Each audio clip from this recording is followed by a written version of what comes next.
Scott Davis responded to a job posting on Craigslist on October 9, 2011. 4 weeks later, he was imagining the bright future his new position promised. Outside his car window, acres of Ohio farmland rolled by, dotted with cattle, horses, houses, and barns. The ad was looking for a ranch caretaker. Just watch over a 688-acre hilly farm and feed a few cows. Pay is $300 per week plus a nice 2-room trailer. Prefer someone older and single. It's a quiet and beautiful place. It'll be like a real vacation, the job of a lifetime. If you're ready to move, please contact us as soon as possible. Davis was riding in the back seat of a white Buick LeSabre. In front sat his new employer, a man he knew only as Jack, and a young man Jack introduced as his nephew Brogan. Brogan, who was driving, seemed to be only in high school but was already a giant. Jack was a stocky, middle-aged man wearing jeans, a leather jacket, and heavy boots. Davis noticed he had a tattoo on his left arm. The man braided his hair like a balding grandmother. Jack was talkative, telling Davis about his ex-wife, favorite breakfast foods, and his church. 48-year-old Scott Davis left behind a girlfriend in South Carolina and closed his landscaping business. He packed his other belongings, clothes, tools, stereo equipment, and a Harley-Davidson into a trailer, hitched it to his truck, and headed to southeastern Ohio. He told everyone he was moving to take care of his mom who lived near Akron. Coming home at his age might seem like a life setback, but the caretaker job he found online seemed more like getting paid to live freely and carefree. Jack reminded him by email to bring his Harley because Ohio had lots of beautiful country roads to ride on. Jack and Brogan met Davis for breakfast and Shoney's in Marietta, where Jack asked his new employee about what he brought in the trailer. Davis bragged that it was packed full from top to bottom. Afterward, Davis followed them to a food center in a small town of Caldwell, where he left his truck and trailer in the parking lot to pick up later. Jack told Davis that the small road leading to a farm needed repairs before bringing in the truck. They headed to the farm in a white Buick. After 15 minutes, the paved road turned to gravel and gravel turned to dirt. Davis watched the signal bars disappear on his cell phone. On a heavily wooded hillside, Jack told his nephew to pull over. "Drop us off where we shot the deer last time," he said, explaining to his new worker that he had left some repair tools down by the creek that needed to be retrieved. Davis got out to help, putting his cigarettes and a can of Pepsi in his jean jacket pockets. He followed Jack down the slope, but when they reached the patch of wet grass by the creek, Jack seemed lost and suggested turning back. As soon as Davis turned and walked away, he heard a click and a cursive word. Spinning around, he saw Jack aiming a gun at his head. "Where we shot the deer last time."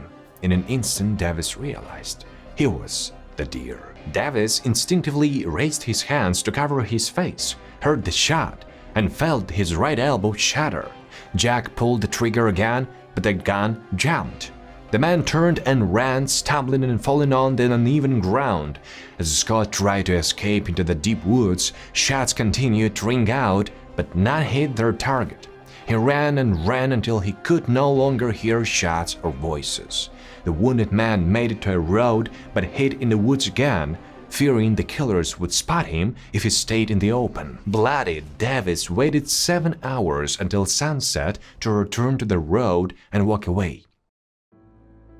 Jeff Shockling was sitting in his mother's living room watching TV when he heard a knock at the door. This alone was strange because out there in the backwoods, visitors usually just walked in, calling out to the owners. Plus, he hadn't heard a car pull up. Shockling sent his 9-year-old nephew to see who it was, and the child came back screaming, "There's a guy at the door, he's been shot and he's bleeding." Shockling thought it was a prank until he saw the stranger. The man was holding his right arm against his body, his sleeve and pant leg soaked with blood. The guy was pale, nervous, and didn't want to sit at the picnic table outside, but he asked them to call 911. Sheriff Stephen Hannum from Noble County arrived about 15 minutes later. For someone who had been shot and was bleeding heavily, Davis spoke surprisingly clearly. However, what he was saying made no sense. The man claimed he came to the area to get a job taking care of cattle ranch and that the person who offered him the job had shot him. But Hannum couldn't recall any ranches in Noble County, nothing even remotely similar. Davis kept talking about Harley Davidson and how the guy who shot him probably wanted to steal it. The sheriff looked Davis over, a middle-aged white guy with a puffy face and long hair, rambling about Harley. Hannum concluded he was involved in some bad drug deal. But then he found the truck and trailer in the food center parking lot, and they were exactly as Davis had described them. Hannum realized this man was indeed a crime victim. And what Hannum didn't know was that Davis wasn't the only person who had responded to that same Craigslist ad. In that November morning in 2011, the sheriff had driven out of Caldwell, Ohio, climbed Red Ridge, passed a couple of abandoned houses, and turned onto Don Werner Road. He would have found this farm. That road would have led him to a half-overgrown trail, and that to a pit containing the body of Ralph Geiger, naked and partially decomposed. And Ralph Geiger's name appeared on Richard Beasley's driver's license, whom we know as Jack, and on his pill prescriptions. The body had been there since summer, and in autumn hunters walked over the meter-deep layer of wet earth there it lay, enjoying the last days of hunting season. And if the sheriff had gone off the trail and walked further down the slope to a small forest, he would have found David Polly's body under 20 inches of dirt, who had responded to the ad in October when leaves were starting to fall. About 50 feet from Polly's body, he would have seen an oblong pit, empty except for a few inches of rainwater. It was meant for Scott Davis's body, who managed to escape. Richard Beasley, also known as Jack, was born in 1959 and grew up in Akron with his mother, who worked as a secretary at a local high school, and his stepfather. Akron belongs to the official demographic category of medium-sized American cities, like Springfield, Missouri, or Greensboro, the kind of places most Americans have heard of but never visited. Beasley was briefly married and had a daughter named Tonya. He worked as a machinist, but his work history was interrupted by prison time. From 1985 to 1990, he served time in Texas for burglary, and from 1996, he served another 7 years in federal prison for a gun-related crime. After returning to Akron from federal prison, Beasley started telling everyone he had found God. Religious and reformed, Richard began spending lots of time at a local evangelical church. In the mid-2000s, a dump truck crashed into Beasley's car and he suffered head, chest, and spine injuries. After the accident, Richard started taking opioids for back and neck pain and quit his regular job. But people who knew Beasley even before the car crash thought this was typical. They considered him somewhat lazy. Rich Beasley was known as someone who always had his own approach to things, like a typical con man. This was his gift, seeing potential where others didn't. This man was so blinded by questionable opportunities like growing weed, making moonshine, or staging lottery scams that regular ways of making money seemed foreign to him. About Richard Beasley, it would be right to say he preferred a stolen nickel to an honest dollar. Once he asked Mike Rafferty, Brogan's father, if he wanted to rob a bank. These were the kind of thoughts that ran through Richard's mind. Beasley barely drank or smoked, spent lots of free time in the chapel studying the Bible and working at the charity kitchen. So when 8-year-old Brogan Rafferty said he wanted to start going to church on Sundays, his father said he could go with Beasley. After all, it was just church. Michael Rafferty, a single father who worked long shifts at the time, hated getting up early on Sundays anyway. Beasley knew Mike from Akron's biker world and his wife Yvette from her lifestyle that took her through drug dens and jails. For the next 8 years, Beasley regularly showed up at the Rafferty house on Sundays, coming early to pick up his young protege who waited for him in a slightly wrinkled suit. Sometimes Richard took Brogan to church with his daughter or with Brogan's half-sister Raina. After Bible study, Beasley would secretly bring the kids leftover donuts or take them to McDonald's, where he talked to them about the importance of education or the dangers of drugs. The Bible is the key to peace of mind and the roadmap to salvation, he wrote in the Bible he gave to Brogan. Richard and Brogan were also regulars at Bible study sessions. The younger Rafferty, with average grades at Stowe Monroe Falls High School, stood out mainly for his imposing figure. Almost 6 feet 7 inches tall and weighing over 220 pounds, he kept growing. Quiet character, polite, with an easily inflamed sense of injustice and an almost pathological ability to keep his opinions to himself.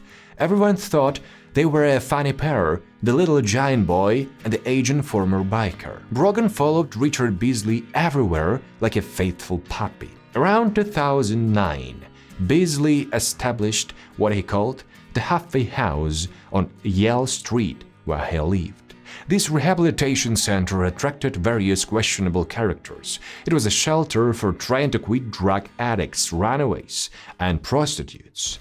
Beasley would roam Akron streets at night, picking up the depressed, addicted, mentally ill, street wanderers, and petty thieves and bringing them home. When his charges got in trouble with the law, Richard vouched for them in court, saying they had changed and decided to dedicate their lives to Christ. When Beasley went to prison in the early 2000s, his entire Bible study group read his letters aloud. But in most of his letters, he complained about bedding and food and didn't talk much about repentance. After prison, Beasley seemed to find his way back to God. Though technically not ordained, Richard proclaimed himself a chaplain. Now he served the unfortunate and oppressed at Hope Cafe, where street wanderers gathered for free coffee and Jesus pamphlets. He gave bread to alcoholics there so that even if they drank away their paycheck, they could return home with some food. He held weekly Bible study sessions at his halfway house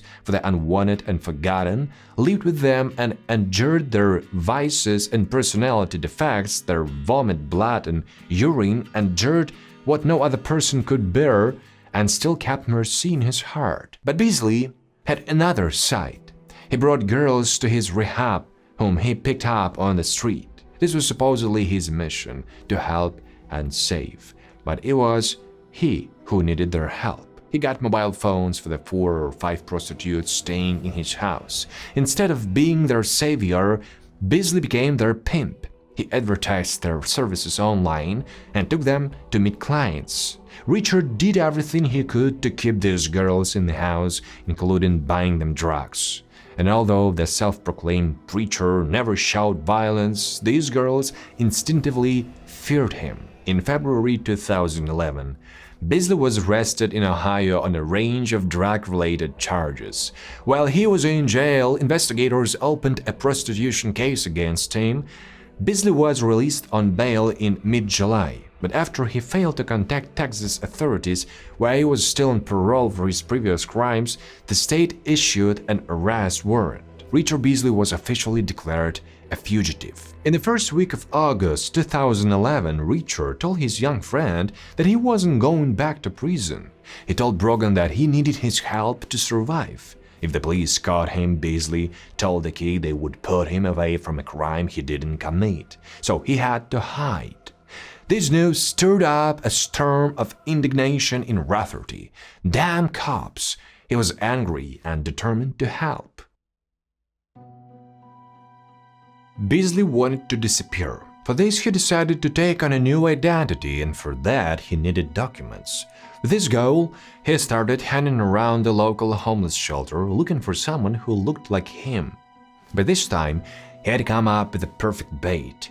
He would present himself as a benevolent but demanding employer with the power to change someone's fate by offering them the job of a lifetime as a farm caretaker. Beasley met 56-year-old Ralph Geiger, who lived in the shelter and was looking for work, and told him about the caretaker position he had made up. Geiger had lived on a farm when he was younger and grabbed at this opportunity. Did Brogan know that Beasley intended to kill Geiger? Later, he would tell the jury that he had no idea what would happen. He first realized that Beasley wasn't the person he wanted everyone to think he was on August 9 when they took Geiger to the wooded area. After everyone got out of the car, Beasley raised a gun and shot the man in the back of the head. Rafferty didn't tell anyone about Geiger's murder, but he described it in a poem dated August 16, 2011, which was later found on his hard drive. It was called Midnight Shift. According to his parents and friends, that fall Brogan became hysterical, but they decided it was just hormones or girl problems. Later, he told his mom that after prom, while other kids were having fun, all he could think about was crashing the Buick his father had bought him so he could join Grandma Rita, his favorite grandmother, who had died several years earlier. But he didn't crash the car. He just stayed in his room and waited for Beasley's call. Richard, meanwhile, was building his life as Ralph Geiger. He went to a doctor to get pain medication prescriptions for injuries from the car accident. In September, he got a job as a quality inspector at a company that manufactured track lifting devices, but it didn't last long. Beasley's back still hurt, and he quit. Yet he couldn't live without steady income. Perhaps that's when the idea of killing people and taking their property came to him. Geiger's murder had gone so smoothly that he could turn this into a sort of career, profiting from other people. If Richard Beasley used to hunt prostitutes, now his target became a class of vulnerable citizens drifting on society's margins.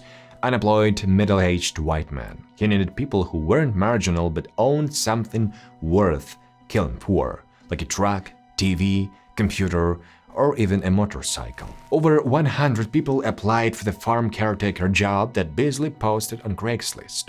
He introduced himself as Jack and found out certain things from these men. Did they have a wife, children, or people they needed to stay in close contact with?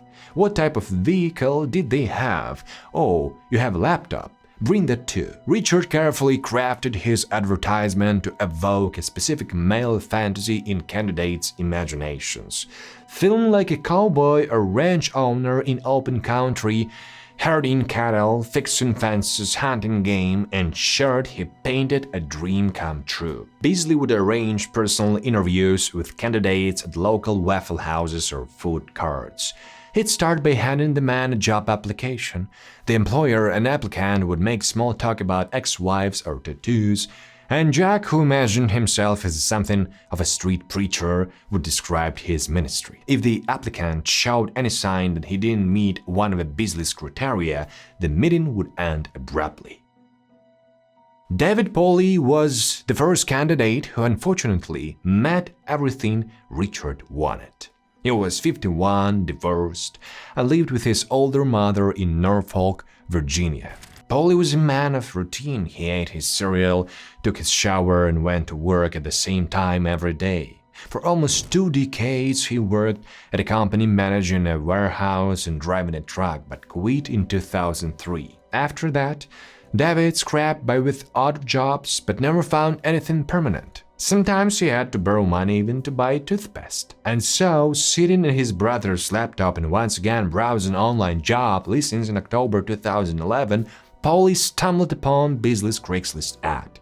Usually David only looked for work around Norfolk, but his best friend from high school, Chris Moll, had moved to Ohio a couple years ago and was doing well. If his friend, who was also divorced, could pull himself together and start a new life, why couldn't he? The job seemed perfect, and Pauly emailed Jack. After the usual questions in their exchange, the phone rang that same evening. "I got the job," he shouted as soon as he hung up. His face was beaming with happiness. He immediately called his friend Moll and his twin sister Deb, who lived in Maine. He told her his new boss was a preacher and he felt like a LURED had finally shown him a place where he could find peace. The church gave Polly $300 from their Helping Hands fund so he could rent a moving trailer. He packed up all his belongings, model trains, books and DVDs, t-shirts and posters, Christmas lights and a small box with the ashes of his old cat, Maxwell Edison, and set off. David Polly arrived in Parkersburg, West Virginia on Saturday night, October 22, 2011. It was close to Marietta, Ohio, where he was supposed to meet his new employer for breakfast the next morning. He called his twin sister, who told him she loved him and asked him to call back the next day. The next day came and went, and Polly never called. On Sunday, October 23rd, Brogan woke up early. He fed his cats, cleaned his room, and told his father he was going to work digging drainage ditches. Before heading to the meeting, Beasley and Rafferty bought a couple of shovels. Then they drove to a spot near where Geiger was buried, and Rafferty dug a grave meant for Polly. Before they left, Beasley put a $20 bill under a nearby rock. If it disappeared when they returned, he'd know someone had been there. After breakfast with Polly, Beasley asked his new employee to follow him to the shopping center in Caldwell. He told him the same story about needing to repair the road to the farm that he would later tell Davis. When they stopped by the creek, Beasley asked Brogan to climb the hill with him and Polly, but he refused. After sounds like loud cracks, Polly lay face down. Somehow his cowboy hat had flown off and hung on a nearby branch. Back in Akron, Beasley told people it was on a show like Storage Wars where people beat on abandoned storage units hoping valuable items might be hidden inside. He started unloading the dead man's things. He sold the truck and other items to neighbors or at flea markets. The money from Polly was quickly running out, but Beasley wasn't too worried. He already had a better victim lined up in Scott Davis, who had a Harley. He told Brogan he planned to make $30,000 from this murder, enough to get him through the winter. But at the moment of expected triumph, as you remember, Beasley's gun jammed and Davis escaped. They didn't find him, so they headed back to the highway. Beasley started throwing things out of the car: shovels, leather jacket, air freshener, even his own laptop. If Davis went to the police, he wanted the Buick to be hard to identify. Eventually, they returned to Akron, where all logic in Beasley's actions vanished. After the failed attempt on Davis's life, it would have made sense to lay low, but Beasley had been counting on this score, and after the failure recklessly chased after another. It was November 2011, and at 5 a.m. it felt like winter had arrived. 16-year-old Brogan Rafferty woke up early to help his friend and mentor reach Beasley. That day, he and Richard were going to meet 47-year-old Timothy Kern, who was supposed to be waiting for them in a shopping center parking lot with all his worldly possessions. Like the previous victims, Kern had responded to the Craigslist ad. Brogan drove to the shopping center and parked his Buick. Beasley, breathing steam into the dark Akron morning, settled into the front seat. He had been dyeing his hair dark as part of his new identity, but now thin silver roots were showing. He had been forced to leave his home and was now living in a rented room. Brogan stayed quite out of habit, though he knew what was coming. After all, he had dug the hole yesterday on an abandoned lot near the old Roland Acres shopping center, big enough to fit an adult body. Beasley, who had no taste for physical labor, just watched. In the parking lot where Kern waited in his 1995 Buick LeSabre, there was a surveillance camera. The footage from this camera would show it was 6:05 a.m. on Sunday, November 13, 2011, when Beasley and Rafferty came for him. It wasn't hard to guess that Beasley was a preacher. This man had a gift for talking. His preaching talent wasn't due to outstanding oratory skills, but rather a common folk friendliness. He could knowledgeably talk about using a store-bought still for making moonshine, about the origins of the Hells Angels, and about how right Jesus was when he said to give the Caesar what belongs to Caesar. Timothy Kern was almost 50 and had recently lost his job. He worked nights cleaning parking lots and highways until he was laid off. He was known as a party animal, a slacker, and a guy who loved classic rock, as well as a divorced father of 3 boys. The first bad thing Brogan noticed about Tim Kern's situation was the Buick that couldn't even go faster than 30 miles. Is this the score Beasley was hoping for? All Kern had was garbage bags stuffed with clothes and souvenirs, some family photos, and a stack of worn documents. Before they got in the car, Beasley started telling Kern which of his things he'd need at the farm. Take this, leave that, a toolbox, enough clothes to make Kern think he was really going somewhere. Brogan, acting as loader, stopped the TV in his trunk, wondering why Rich wanted this old junk. Beasley asked Kern how much cash he had to feed himself at the farm, and he embarrassedly answered, $5. In the twilight, they drove out of the parking lot to head to Caldwell. But Tim Kern would never get there that day or any other. He would never get further than the bushes around the abandoned shopping center because soon there would be 5 bullets in his brain. Kern tried to seem relaxed but felt completely broken, heading off that morning to live alone on a farm in southern Ohio. The night before, he hadn't slept at all, packing things at his ex-wife's house and was upset about leaving his sons. Kern had reluctantly gotten into this adventure. Beasley said, "Hey buddy, the other day we were hunting squirrels near the old Rolling Acres shopping center. And you know what? I lost my watch. It means a lot to me. Would you mind if we go into the woods and look for it real quick before we head to the farm?" And Kern said he didn't mind. Put yourself in Timothy Kern's shoes for a minute. An overly friendly agent biker and his grimly silent nephew pick you up to take you to a new farm job. But first, at 6 in the morning, they want to poke around in the dark woods looking for a watch they lost while shooting city rodents. What would you say in Kern's place? People have an interesting trait. They're willing to go along with events, even absurd and disturbing ones, once they've committed to a situation. Sure, there are moments when a girl jumps out of a car sensing something wrong about the guy who offered her a ride home, when someone doesn't open the door to a stranger, when a woman speeds up her walk home in the dark, if someone's following her. If you don't get out of the situation right away, you will likely have to deal with the consequences of your initial decision.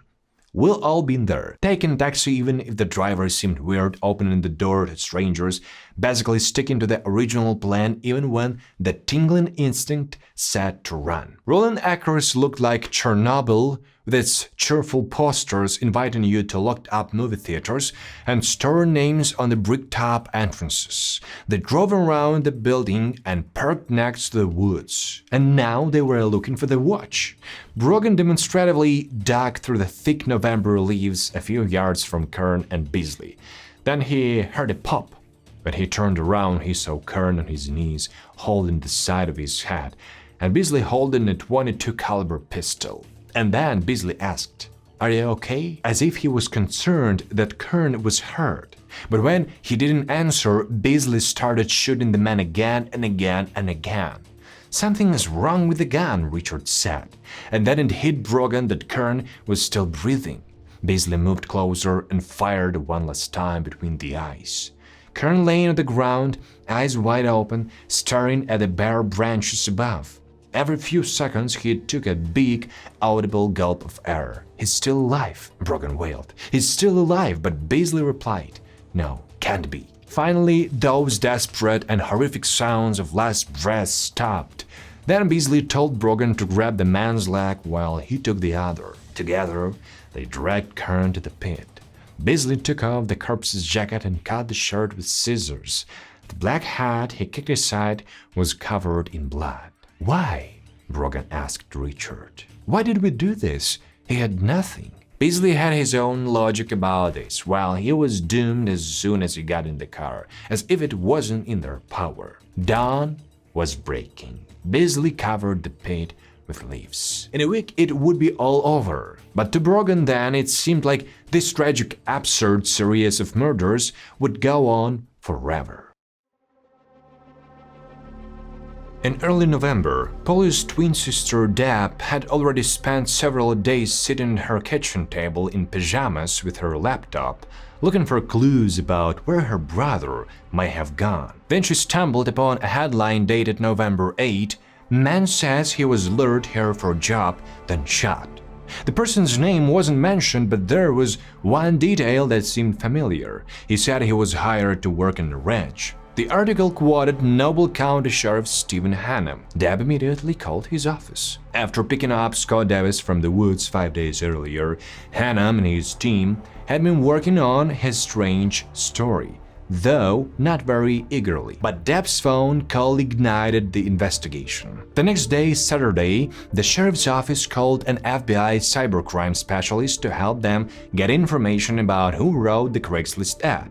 They also sent a team with search dogs back to the woods where Davis was shot. A few hours before dark, in pouring rain, investigators discovered a patch of disturbed soil covered with tree branches. They started digging until they found blood seeping from the wet earth and a foot in a sock. The body they discovered was face down. It wore a black leather bracelet with a silver clasp.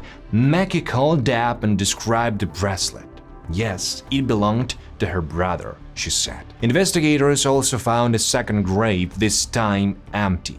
Later, they learned it was meant for Davis. Now investigators realized they were looking for a serial killer. By early next week, they had identified the man in the breakfast meeting video as local resident Richard Beasley. Additionally, the cybercrime specialist got enough information to trace the IP address of the computer that sent the ad. When investigators arrived at a small house in Akron, its resident, Joe Bias, said he had never posted any Craigslist ads and didn't know anyone named Richard Beasley or Jack. But when they showed him a photo, he recognized the man who rented a room from him. He knew him as a Ralph Geiger. As you remember, Geiger was Richard Beasley's first victim. Geiger had left him a note with a mobile phone number. The landlord called the number and kept the person on the line while investigators traced the call. On November 16th, an FBI SWAT team arrested Beasley. Later, Brogan Rafferty told his mother that that day before leaving school he had kissed a girl he liked despite her boyfriend being nearby. He worried that he would never see her or anyone else from his school again. He was right. That evening, he was taken into custody. Tracking down the teenager who was with Jack when he took Scott Davis to the woods proved incredibly simple. A detective and FBI agent came to the school and questioned Rafferty in the principal's office while another team of investigators searched his house. A week after Brogan Rafferty's arrest, investigators made a deal with their 16-year-old suspect. If he agreed to testify against Beasley, he would only be charged with complicity in murder and attempted murder in the cases of David Polly and Scott Davis. Later, Rafferty rejected the deal, but the confession interview was recorded and the judge allowed it to be played at trial. In November 2012, a jury found Brogan Rafferty guilty of about 20 criminal charges, including murder, robbery, and kidnapping. Judge Lynn Callahan sentenced him to life in prison without the possibility of parole. In the photo that newspapers loved, Beasley looks deranged with messy eyebrows and hair and a twisted mouth. But in court, Richard appeared with a bushy white goatee and a trimmed mustache hiding his missing teeth. His lively, almond-shaped blue eyes never avoided contact and seemed to suggest he had nothing to hide. They had a mischievous sparkle. He looked like a Grinch or Santa Claus. In April 2013, Richard Beasley was found guilty of murder and sentenced to death. However, in 2020, Beasley appeared in court with an indignant claim that there had been a procedural error. The resentencing led to the same results, and Beasley is still awaiting execution. He never confessed to anything. The inability to admit his guilt and show remorse might have consequences for Beasley before God, but he doesn't believe in him. Richard Beasley's motive is more or less clear, though what twisted logic must one follow to kill poor people for profit? But what made Brogan Rafferty become an accomplice? At first, the boy believed Beasley's stories about wanting to arrest him and charge him with a crime he didn't commit, and was angry at the injustice. But then, when the murders began, it couldn't have been just about that anger. Brogan claimed that Beasley threatened him. Whether this is true or not, Rafferty followed his patron everywhere like a golem made of clay by its master, animated but unaware of his emotions. Rafferty's lawyers wondered, could Beasley and the boy have had a sexual relationship? How else to explain a connection so strong that the kid took a shovel and dug 4 graves? But Brogan just rolled his eyes at this, saying it wasn't like that at all. Testifying in court, Brogan described Beasley as the only person I could turn to for anything, as the father I never had. Although Brogan actually did have a father he lived with and who provided him with everything he needed, right down to the white Buick LeSabre they used to drive victims around in. When Brogan wasn't even a week old, Michael once came home from work and found that his wife Yvette and little son were gone. It was very cold that week. Brogan was born on Christmas Eve, and Michael searched for her for 48 hours before Yvette came home. He realized she was using drugs again, and as much as Michael loved her, he decided to kick his wife out and raise Brogan alone with help from his own mother, Rita. Up until that November 2011, Mike thought of himself as a father who was doing a pretty good job raising his boy. Mike Rafferty was a good provider, but scared Brogan with his strictness. He embodied the old idea of fatherhood, masculine and reliable, getting up early to make his son breakfast, but coming home tired and indifferent. Beasley, unlike Rafferty, had no such parental qualities or job, and he could freely paint a new and in some ways more attractive image. Caring, loving, always ready to listen and give advice. It was easy for Beasley to become a hero to Brogan. According to Raina, he did what their distracted, overworked, and somewhat traumatized parents couldn't do, be truly close. It's unlikely that Beasley befriended Rafferty planning such a long con, raising himself a devout accomplice from age 9. He probably started taking the boy to church because it seemed like a good Christian thing to do. Apparently, he really enjoyed hanging out with Brogan, sharing knowledge about the world. And in addition to this, Rafferty got a father in Beasley who wasn't distant, who took him everywhere and treated him as an equal, but who also understood and accepted without judgment the world his mother lived in. And Beasley saw potential in the awkward outcast teenager who some took for mute. And when the time came, Beasley knew how to use that potential. Whether Brogan participated in the murders under threat or of his own will, one thing is clear: these crimes benefited only one person, Richard Beasley. By the way, in prison, Beasley started painting pictures. Brogan Rafferty is serving life in prison, although before this he had never even sat in the back of a police car. He's taken on the persona of an old prisoner who approaches life behind bars with calm, philosophical asceticism. Rafferty isn't like everyone else, and never has been. In prison, he just isn't like a criminal as he wasn't like other kids in school. Other inmates don't know how old he is and think he's older than he really is. And they also think Brogan Rafferty is a crazy serial killer, so they keep their distance. I deserve punishment, but I don't deserve to sit in this hall while my loved ones and pets die around me. This is hell, he once wrote in a letter to his father.